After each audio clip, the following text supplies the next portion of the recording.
Nagkaipon-ipon kami rito ngayon sa paanan ng Totis Peak dahil sa medyo maraming nagkasabay-sabay yung mga rider na dumating. So nagkaiponan dito. Nag-aantayan kami, no? Kung sino yung gustong mauna. Hindi namin minamadali yung mga kasama namin. Siyempre, ang idea rito, kailangan buuan loob mo bago mo tirahin. Usually, ikaw magpipresenta kung gusto mo. Pag hindi, may gusto sumabay. Ako, in my case, pinapauna ko na kasi mas maganda na yung makaka-prepare kang muna para hindi ko mabigla. Dahil medyo technical dito ang akit ng Totis Peak.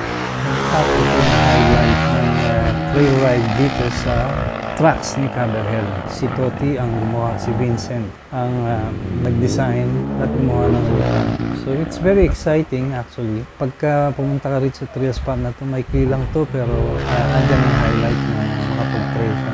Lalo na at palaro sa darating na linggo. Kaya medyo magandang practicean ang nangyari dito. So in a few days lang naman, magpapalaro na magandang palaro ang ginagawa niya Madam Gigi. Hey!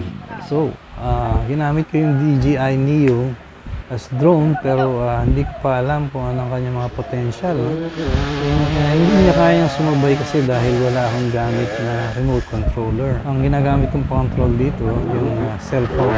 Medyo nakakasilaw, nakakaglare, hindi mo makita yung ano. In fact, mabagal din siya mag-respond, no? Lalo na yung focus ng yung gimbal. Pagka manual po, pinocus muna siya. Unang-una, hindi pa agad siya nagre-react. So, naiiwanan tayo mga rider pagdating. Kaya yun ang ano doon. There you go guys. Yun lang ang kaya ng ating drone sa ngayon. Kasi hindi tayo makalapit doon. Masyadong masikip. At saka paakyat na. Mukhang hindi natin may pagsasabay yung kuha ng drone unless i-drive natin yung drone para makalapit doon sa kanila. Pero meron tayong mga susunod na pagkakataon gagawin natin yan.